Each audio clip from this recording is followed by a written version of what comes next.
Bonjour à toutes et à tous, soyez les bienvenus pour un nouveau numéro de Destination Val-de-Loire sur TV Tour Val-de-Loire. C'est l'été, vous le savez, alors voici votre rendez-vous pour faire le plein de bonnes idées cette semaine en Sologne. Ça se passe avec de super invités que vous découvrirez tout au long de cette émission. Bonjour à toutes et à tous. Bonjour. Soyez les bienvenus. Valérie Maillochon, vous nous parlerez du musée de Sologne. Héloïse Tourdeval vous proposera quelques promenades avec ce drôle d'engin qui est en plateau. Alexandre Roubalet, vous nous parlerez nature et notamment chauve-souris. Et Nathalie Marais, chroniqueuse tourisme. On évoquera ensemble quelques idées sorties en Sologne. Plusieurs fois au cours de cette émission également, nous aurons la chance de retrouver Audrey Champigny en duplex. Audrey, tu nous emmènes dans un endroit mythique, je crois, cette semaine. Vous êtes confortablement installé chez vous, alors laissez-moi vous guider à Chambord. On va aller au-delà des pierres, 500 ans d'histoire, mais également de l'art contemporain avec les œuvres XXL signées Pablo Reynoso et puis également les jardins, notamment les potagers cultivés ici en permaculture. Merci Audrey, on te retrouve donc dans quelques minutes au domaine de Chambord. Rien que ça.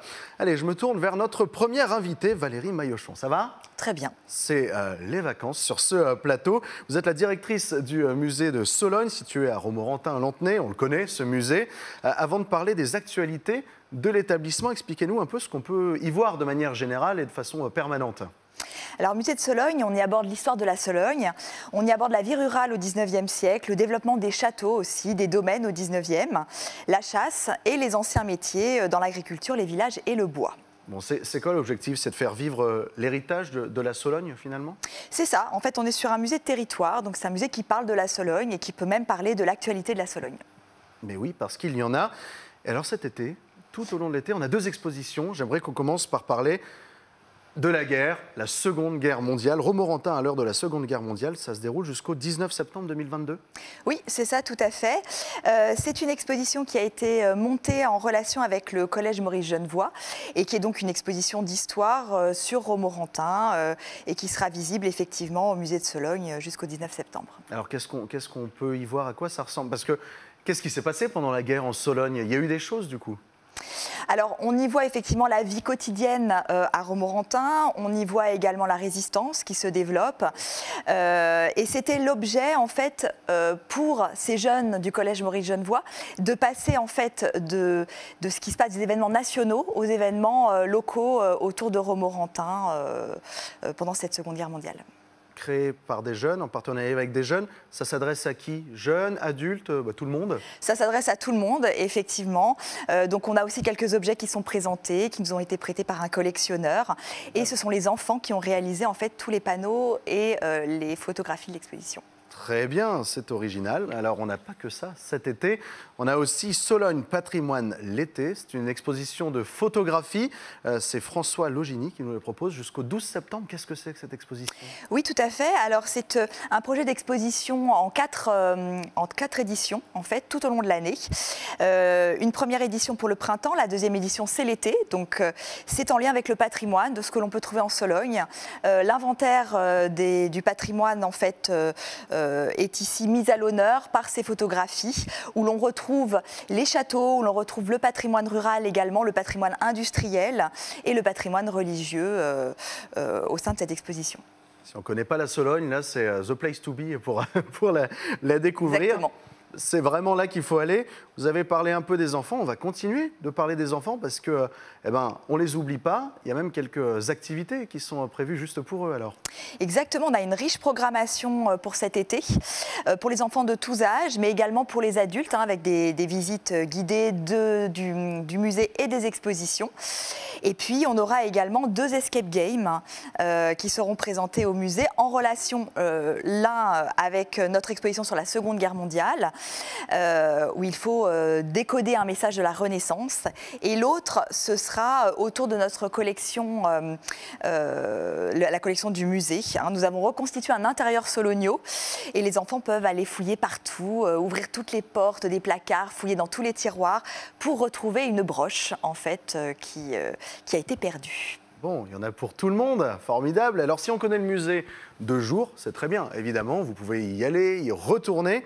Mais il se trouve que le 26 août, c'est fini, il fait nuit nocturne. Exactement, c'est une nocturne où on va avoir effectivement une association qui va venir compter au bord de la Sauldre. Donc c'est un lieu qui est assez magique, hein, le lieu du musée. Donc juste à la tombée de la nuit, on aura les conteurs soloniaux qui vont parler en sologno également pour nous raconter les histoires du territoire. Bon, voilà, si ça ne vous donne pas envie, moi je ne sais plus quoi faire. Merci beaucoup Valérie. Rendez-vous donc tous au musée de Sologne, à Romorantin-Lanthenay. Toutes les infos, elles sont indiquées au bas de votre écran. Il y a un super site internet très complet. En fait, il y a plein de choses à faire dans ce musée. On va donc aller y faire un tour dès que possible. On va maintenant retrouver Audrey Champigny, qui se trouve du côté du château de Chambord. Et je crois plus précisément dans les jardins potagers du château. Finalement, un lieu assez peu connu, mais plein de ressources. Bonjour Corentin. Bonjour. On vous retrouve dans ce dédale de courges là ici à Chambord. Il est historique ce jardin, pourquoi? Alors il est historique parce que vous allez déjà avoir des clins d'œil à Renaissance tout au long de la visite, des écuries du maréchal de Saxe avec notamment donc, les pommiers palissés que vous avez derrière vous et aussi au niveau variétal. Donc on va retrouver des variétés anciennes comme cette courge par exemple, donc, qui est une courge assez spécifique, c'est la courge Coutor qui a été entre guillemets déclassée des étals puisque pour son aspect un peu coup tordu.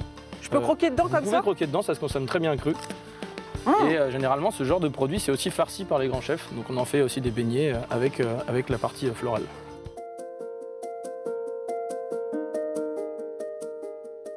Bon Corentin, je suis en train de finir ma courge. Qu'est-ce qu'on a d'autre autour de nous là? Alors un des principes aussi de la permaculture, c'est la diversité. Donc sur ce jardin qui n'est pas si grand que ça finalement, on a que 225 mètres carrés, on va retrouver une diversité assez folle de légumes et pas que. Aubergine. Des plantes aromatiques, exactement. L'aubergine, de la sauge ananas, de la laitue asperge, de la pastèque, du melon, du poivron chocolat. On a vraiment, en fait, il y a tout pour manger. Exactement, il y a tout pour manger. Alors on va passer en face parce que je crois que pour ceux qui prendraient l'apéro en ce moment, il y a de la cacahuète, attention. Et juste à côté, on a une plante assez particulière. Quelle est-elle? Alors quelle est-elle? Eh bien cette plante particulière, c'est la physoïde glaciale. Donc c'est une plante qui est turgescente et en fait qui va avoir la particularité d'avoir des toutes petites billes de rosée juste derrière. Donc comme vous pouvez observer. Et gustativement, je vous invite à goûter, c'est vraiment... Ah, j'adore quand on peut goûter. Alors voyons voir. Allez-y. Ça pétille en bouche, c'est tout doux, ça fond, c'est assez incroyable. Ça se mange comment? En apéro ça Ça se mange cru surtout et c'est pour agrémenter les salades. On va jouer sur le côté visuel avec ce genre de plante. On va pas en faire une salade complète. Permaculture à fond, crottin de cheval de la garde républicaine quand même. Hein. Merci Audrey, la suite de ce voyage en seconde partie d'émission. Héloïse Sourdeval, rebonjour. Bonjour, rebonjour. Rebonjour, vous êtes la gérante de la société Sautrotte et vous proposez en Sologne des promenades un peu particulières. Alors, oui, mes promenades, elles sont particulières parce qu'elles sont accompagnées en trottinette électrique tout-terrain. Oui, alors, non, mais on a peut-être vu sur le plateau, on a vu qu'il y avait un engin très particulier. C'est pas un vélo, c'est une trottinette. Alors, ça ressemble à un VTT, effectivement, mais il n'y a pas de selle, il n'y a pas de pédale. On est debout et donc on a un sac à dos où se trouve la batterie que l'on raccorde donc au guidon de la trottinette. Donc il y a le moteur dans la roue arrière et c'est parti pour découvrir voilà, le beau territoire de Sologne de cette façon-là. Ah oui, on le voit en photo, effectivement, c'est beau. Donc tout terrain, c'est énorme. J'avais jamais vu une trottinette de cette taille-là, honnêtement. Donc on va oui, tout terrain, ça veut dire qu'on va partout sur les chemins, donc bien sûr de Sologne où c'est possible, réglementé, autorisé. Mais j'accompagne pour la sécurité et donc pour aussi commenter, guider, parler du territoire, de l'environnement, du patrimoine aussi, puisque je fais des balades du côté de Cheverny et du château de Chambord. Donc voilà, des balades commentées, guidées. Voilà, parlons-en. Très bien, magnifique transition. Cheverny, Chambord, c'est dans des magnifiques coins que vous proposez de vous balader en fait. Tout à fait. L'idée, c'est d'allier le patrimoine, l'environnement, et puis tout en s'amusant, parce qu'en fait, l'activité est vraiment sympa et drôle en famille. On peut vraiment passer un bon moment convivial. Parce que rien que conduire cet engin, c'est assez sympa et ça procure des nouvelles sensations en fait, qu'on ne connaît pas vraiment ni par le vélo ni par autre chose, donc c'est nouveau. Ça va vite? Ça va jusqu'à 25 km/h, c'est bridé, c'est la réglementation, mais déjà on a des bonnes sensations 25 km/h dans les chemins. Oui. C'est ça. Effectivement, ben oui. Alors on a vu les photos, c'est absolument magnifique. Ça dure combien de temps ces tours? Alors moi je propose des balades jusqu'à 1h30 ou 2h30, ça dépend. Donc pour aller jusqu'au château de Chambord au départ de Bracieux, c'est une boucle. Donc on a pour 2h30. Après, avant chaque balade, je propose une initiation et une prise en main. Ben oui. Pour qu'on soit bien à l'aise et que voilà, tout le monde puisse partir à l'aise, en sécurité. Et, donc voilà, jusqu'à 1h30, 2h30 de balade. Parler de sécurité, justement, je me pose la question, parce qu'il y en a peut-être qui ont un peu peur, qui se disent bon, c'est pas pour moi. On risque quelque chose si on suit vos instructions. Si on m'écoute, non. On est protégé. Ouais. On est protégé. Donc, on a un casque que je fournis pour chaque balade. Je fournis également les gants. Voilà, ça, c'est pour le confort. Mais effectivement, j'insiste beaucoup sur la sécurité, la distanciation, etc. Qu'il faut adopter. Puis le code de la route, on devient un conducteur d'un véhicule. Oui, c'est assuré, moteur. Il y a une vignette. Voilà, vous l'avez vu oui. sur le guidon. Devant, hein. Donc, elles sont toutes assurées, bien sûr. Et donc, ce temps d'initiation, c'est aussi pour se mettre très à l'aise. Rapidement, on prend la trottinette en main et c'est parti. C'est pas trop difficile à utiliser, à prendre en main? Alors, pas du tout, justement. C'est le risque, c'est qu'on soit trop à l'aise rapidement. Ah, bah oui. Donc, d'où l'importance d'être accompagné pour vraiment rappeler la sécurité. Non, c'est très rapide de prise en main. Alors, à partir de quel âge on peut commencer à en faire et à venir vous voir? Alors, la réglementation, c'est 12 ans. À partir de 12 ans. Après, il y a effectivement une taille minimum d'1,45 m. Ça, c'est des choses que je vérifie également lors de l'initiation. Alors, on a toutes les infos pour réserver. Il y a plein de créneaux, finalement. Voilà. Qu'est-ce qu'on conseille? Il faut une tenue particulière? Il faut amener des protections? Ou alors on vient comme ça? Alors, l'idée, c'est d'être dans une tenue confortable, sportive. Après, en fonction de la météo également, peut-être prévoir une tenue de rechange parce qu'on fait du tout-terrain. Donc, l'idée, c'est de... Voilà, on peut avoir un peu de... On peut revenir un peu éclaboussé, un peu...